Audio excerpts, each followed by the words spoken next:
All right, everybody. Well, as much as I'd love to stop there, we are going to continue.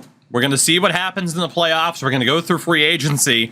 That will allow me to take care of the scouting off stream and to be able to go through the most tedious process that we have in a single year.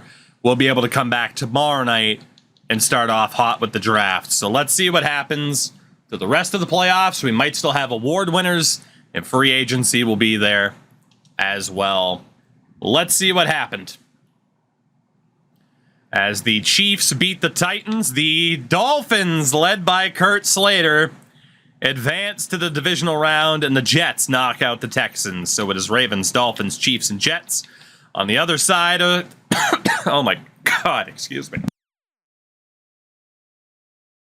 I can feel that coming. That's why there's been a lot more water chugging in the last couple minutes to try to avoid it.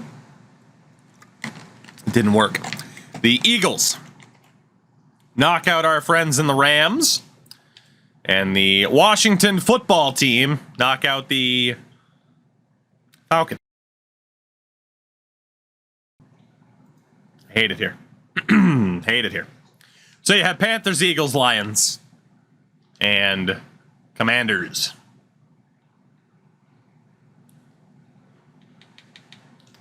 If the Lions win this game, I'm going to be outright depressed.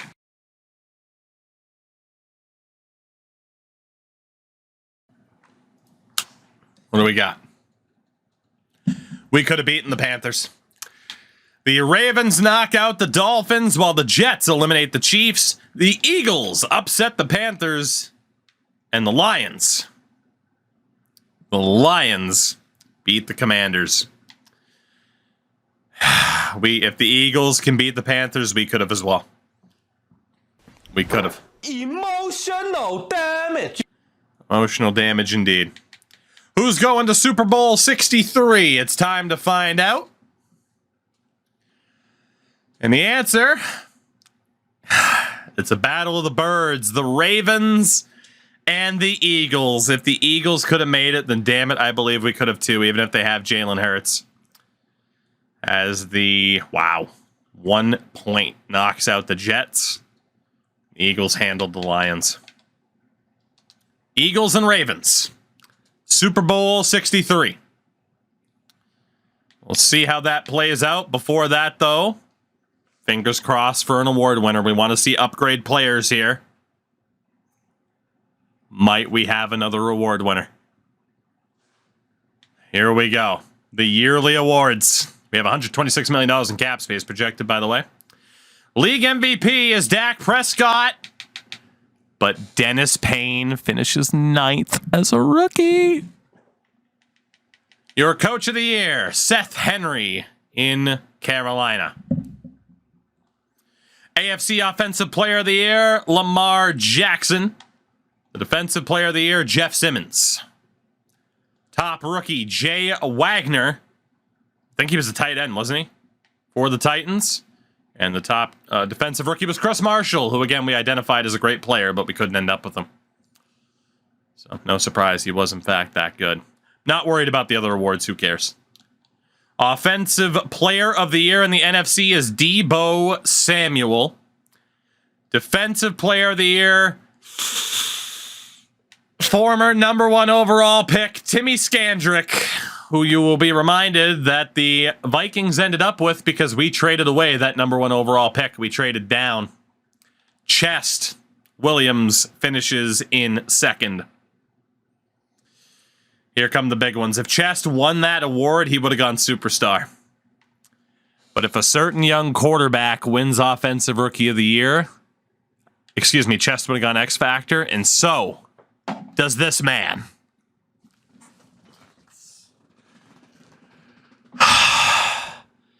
We might not have had the result that we wanted, but Dennis Payne should be a superstar X-Factor quarterback in Season 2 as he topples Chris Mays and Will Hawley, other quarterbacks, and UDFA Paul McLeod. Defensive Rookie of the Year, Demarius Holiday of the Atlanta Falcons. Dak won Best Quarterback. Best Running Back was Kenneth Walker, with Walton finishing 3rd. Top wideout, we didn't have anybody up there. Top lineman was Penei Sewell. D lineman was Scandrick with Chest finishing third. Linebacker Brian Burns. D-back Khalid Callahan. He might go X Factor off of that. And top kicker Bruce Edwards. Do we have some newly minted X Factor players?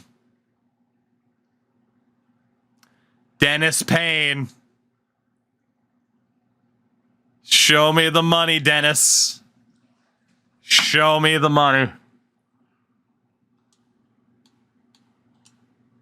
79 overall. Show me the money, Dennis. He did not go X Factor. But still, a 79 overall superstar quarterback is great to build around. But he did not go X Factor.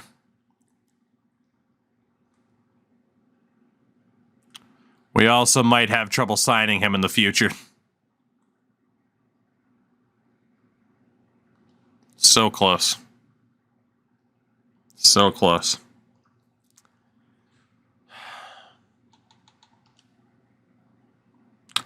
We'll double check in a second once we can trade. Who's going to win Super Bowl 63? Will it be Baltimore or will it be Philadelphia? The answer is Philadelphia. The 6th seed of the NFC goes all the way to win their 2nd Super Bowl in franchise history, with Hall, their running back, leading the way as MVP. If they could do it, why can't we? Dennis Payne was the all-in-all offensive rookie of the year. So again, so far, we have seen a Philadelphia championship. Baltimore, they were defending champions. I forgot all about that. Atlanta won the year before. Carolina, Cincy, and San Francisco. Your Super Bowl champions so far in this franchise mode. What a year, what a season for us, huh? 2028 retirements. Who's gone? Tre'Davious White, Kendall Fuller, Kenny Moore. Rough for the Saints there. And fucking Aaron Donald still didn't retire. Ronnie Stanley and Cooper Kupp are gone, though. McCaffrey's gone. Jalen Ramsey. We lost a bunch of our veterans, as we always do. Tooney, Vita Vea, Stephon Diggs. Aaron Donald is immortal. He just refuses to retire. The Ric Flair of the NFL. Hopefully while not being a sex pest. And Andy Reid retires as a coach. Wow. So that is it. We look ahead now to the off season, as mentioned. We should have these practice squad upgrades, right? Yeah. Just auto upgrade all of them. I highly doubt any of them stick around on the team next year. I thought for sure we had an X Factor quarterback. To the re-sign phase, where we have to franchise tag a certain running back. Unlike Aaron Donald, I will retire. Danny, take it easy, buddy. Thank you again for the support, as always. All right, here we go. The re-sign phase, and then free agency, and then we'll call it quits for tonight. Let's take a look at the contracts that are due. So Khalid Callahan will be accepting the 5th-year option, meaning it'll be 2 years before we have to sign him. Same for Matthias Griffin. From there, Hamilton can go. Paul McLeod didn't improve. He's going to look for a big contract because he actually had a good year. The only other guy to sign is that particular running back. And I don't plan on losing Cameron Walton. We will be hitting him with the franchise tag. 1 year, $14 million. The gang is still all here. There'll be different veterans in place, but the core of this team will be back for next season and hopefully improved upon through free agency. and through the draft. Let's take a look at who's available in free agency. We start off at quarterback, Kyler Murray, who has no interest in returning to Arizona. There's also Dak Prescott, who's down to a 79. Fresh off of winning the MVP. Obviously not going to sign him. Trey Lance is out there. Zach Wilson. Obviously nobody that we are interested in, at least at the moment. Running back wise, DeAndre Swift is the top dog there, and obviously he's not all that good. We have no interest in signing any of these running backs. We are good in that position. Fullback, Ingold, Terrence Trapp. No one that we're going to sign immediately. Wideouts, Christian Watson is the top dog there. Obviously, again, no one that we're really interested in signing. No reason to go after any of these guys. Tight end, George Kittle, who does have interest in signing here, but we don't have interest in signing him. We don't have space. On the O-line, all right, he would have been nice. There is Jedrick Wills, Orlando Brown, Mike Rutherford, who is star dev. We could consider an improvement at left tackle, given that Ringer was pretty bad. We need to consider that. Left guard, Ricardo McKee, Martin Haskins. At center, Morris Dillard. Didn't we draft Morris Dillard? And then John Michael Schmitz. Right guard, Robert Hunt, Kyle Stein. And then right tackle, Braden Smith, Taylor Moton. So if we do look, obviously to be a left tackle. Defensive end, John Franklin Myers. Again, we do not need an improvement at defensive end, though. We are very much good to go. DT, Kirk Hausler. Hausler would have been nice. But we would have to overspend out the ash to end up with him. So a defensive tackle in this upcoming draft is a big, big need now all of a sudden. Let's look. On the other edge, Will McDonald, Zach Allen. Linebacker, Hassan Reddick. We could look for Hassan Reddick to improve upon who we have, even though he's not a long-term solution. Middle linebacker, oh boy. Rob Washington. I mean, we could overspend for Rob Washington because he's star dev. Could go for him. And on the right, Ed Weber. And Nick Mixon, who we could also look to overspend on to improve, even though I don't think any of them are going to be all that amazing. Corner Nate Hobbs, Ward's out there. Again, we do not need a corner at all. Even Henry Bell. Henry Bell would be an interesting one, but again, he'd be our third corner at best. He wouldn't develop properly. At safety, Jaleel Cruz, who we do not need. Jalen Thompson, former Cardinal. Kyle Duggar's there. Okay. There's not too much for us to do here. There's really not too much for us to do here. I mean, there are some names out there, but probably going to look again to draft a wide receiver along with the defensive tackle, because again, Watson would be the fourth best option. I'd rather draft somebody for that position. Do we bring in a Jedrick Wills? There's no offers in for Wills right now. No offers for Rutherford either. Honestly, let's lowball these two. If we can take a shortcut, trade out some of our offensive linemen who were just kind of there, and bring these dudes in to shore things up, why not? We'd have $50 million in cap space with them, and that's, of course, banking on upcoming draft picks. So that is not a bad way to go about it at all. And defensive line, again, there's not much to do. There's no good DTs to sign. So Hassan Reddick is a veteran. But a middle linebacker, Rob Washington, has a lot of offers. We're not going to be able to compete with him. I didn't notice that before. And then on the right, 4 offers for Weber, 4 for Mixon. We're not going to be able to get those linebackers. We're just not. Frank Lovelock might be somebody, depending on who else is in for him. Yeah, we're probably not really going to be able to outduel New Orleans. We can go for a neutral offer and see if he changes his mind. So there's not too much we can do, unfortunately, in free agency. It ended up being pretty weak overall, I would say.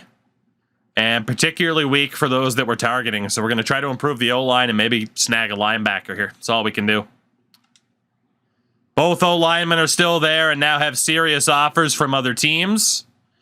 And we did not land the linebacker. Leo Komarov's going to sign with the FK. Ooh. Hopefully I can see another game this year. We're not going to be able to compete with the big money deals here. I mean, it's worth it, but it's not. Yeah, I think we're probably out for these two. So free agency actually ends up being pretty boring for us. Wow, that's a bit of a shame. That is a bit of a shame. Not much help coming there. But again, we did still have a playoff team, even if really only on a technicality. I think we can find the upgrades that we will need in the draft. We play our cards right. Pun totally intended. Next year could be a very, very good year for us. What do we have for staff moves here?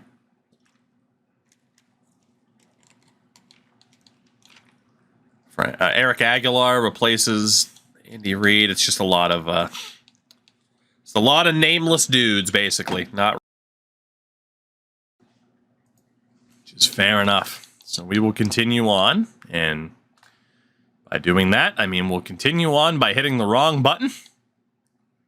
We'll get our free agency recap in there, and then, like I said, we will wind things down, and we will go through ye old drafts tomorrow, pretty much right out of the gates, which I think will be a good way to handle it. It'll be a good way to handle things. All right. All right. All right. What do we got here? What do we got? The free agency recap. What do we have here? So, top offensive lineman went to Baltimore. Jedrick Wills went to Atlanta. A couple of kickers still there. Nate Hobbs gone. I mean, yeah, again, not too many major signings. Nothing overly controversial or anything to be concerned about. The big question is these private workouts. Our pick in this draft, we only have one first rounder. We know it's going to be kind of mid-tier. Again, there are quarterbacks. Defensive tackle just became a big position of need, as well as linebackers. Linebackers were a bit better well scouted this year. DeAndre McGee is there. Really kind of like a make or break defensive tackle. There is not. Based off of grades, I mean, the primary guy that we're looking at is DeAndre McGee. Linebacker-wise, is there anybody that we don't know much about who looks like they could be insane if the ranges go their way? Let's look at John Sapp. John Sapp is in that category. Middle linebacker. Damian Johnson wouldn't be the worst one in the world. There are a couple of guys that really fit that description here, aren't there? What about on the right? We know there's a couple of middle linebackers in that conversation. Let's look at those middle linebackers here. Ooh. Hold on. This guy. Arco Best. Was he in the draft last year? Is that a thing? And let's look at this guy right here, Jeff Rose. He could be a steal third or fourth round. So those will be our three focused upon players. We'll hope for the best. Again, the good news is it's a quarterback-heavy draft. We do not need a quarterback. But before this draft, I do want to see if any of our players have improved in terms of X Factor. There was the corner in Callahan who could have gotten better. Alexander. So Alexander, I think, dropped from X Factor to Superstar, which is okay. I mean, he's 32 years old.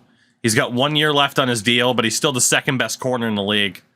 Yeah, so Alexander has dropped from X Factor down to Superstar. Just trying to walk through Callahan is still Superstar. Mexican. 94 or 96. I read 94 by Pure Habits. Thank you very much for the follow. Welcome in.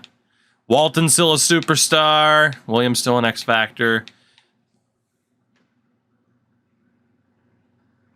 Chest Williams has gone X Factor. After years of trying to fucking develop this guy, Chest has gone X Factor. I can't believe it.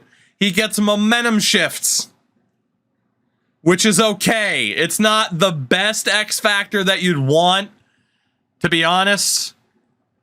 Like, if he does sack the quarterback, though, anybody that is in the zone on the offensive side of things gets knocked out of it. It's not the best. Extra credit and Adrenaline Rush are awesome, but it's okay. There are better ones, but still, how amazing is that? We just signed him to a new contract. That is incredible. Of course, Zach Henry's a Superstar. Ridley, Lonnie Reed was already X Factor. Forrest Harris was already X Factor. Crazy, man. Crazy. Palms fan, 40 months. Here's to 40 more. I will drink to that. Thank you, Palms. I know I can change it, but I'm not going to. It's cheap. Dennis Payne, still a Superstar. Daniel Malone, was he star before? I don't think Daniel Malone was star before. There is hope for you yet, Mr. Malone. Up the star dev. Let's fucking go. He was top 4 in tackles this year. All right. Spitzer dropped immediately back down to normal dev. Groves drops from Superstar to normal. Our linebacker issues continue to get worse. Jesus Christ, why does it keep doing that? John Groves down to normal. That is harsh. That is very, very harsh. So yeah, our linebacker core needs some work, to say the least. That is still clearly our Achilles heel. Like, clearly our Achilles heel. That stands out above all else. Hate to say it, but that is the number one thing that we need to look to improve in this draft. But again, it did look like there were some decent options. But like I said, I will do the tedious part off stream. We'll go through this draft class. I'll pin down who I think the best players of the bunch are. And we will hopefully deliver on... Yeah, it doesn't need to be. Doesn't need to be an amazing draft. But man, it would help. That's all I can say, is it would help a lot.